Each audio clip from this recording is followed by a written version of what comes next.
Have a great breakfast or brunch recipe for you. Spinach squares. It's healthy, it's very simple. We have 4 cups of spinach in our bowl, and this has been thawed on the stovetop. You can do that in the microwave as well, and it's cooled down just slightly.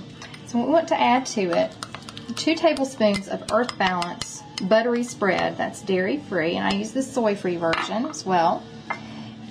And we want to also add 2 lightly beaten eggs. And so stir this.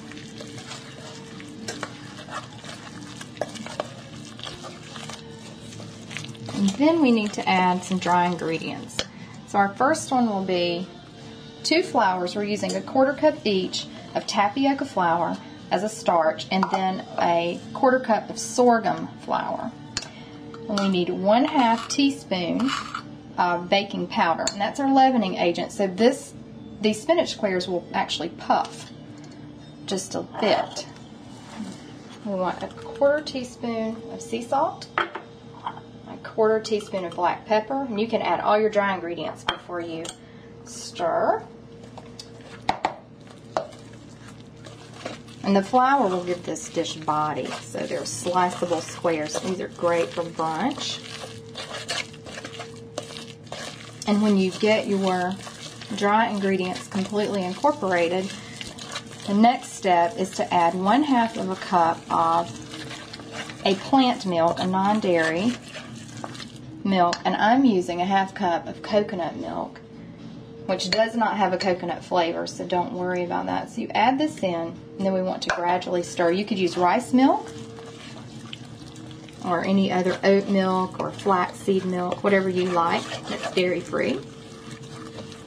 And of course, if you're not dairy-free, you can use traditional cow's milk.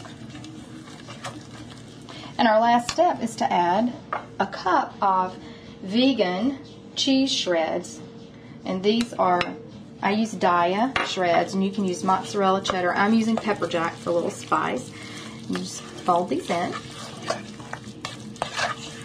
And that is it. It's time to go to our pan, and we lightly sprayed it with some cooking spray. You can use some vegetable or olive oil to grease your pan if you want. Just spread it in,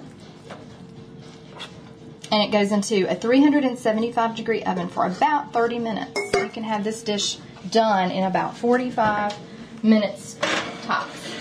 And we'll come back and take a peek.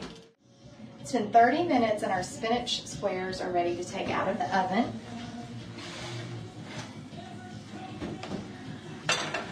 And we will need to let these cool for about 10 minutes before we slice these into squares and serve them up on a plate. Okay, so we've had the spinach squares on the stovetop cooling for 10 minutes after baking, and now it's time to serve these up. You can see how easy they come right out of the pan, and that's because we let them cool so they don't fall apart, and they're ready to serve.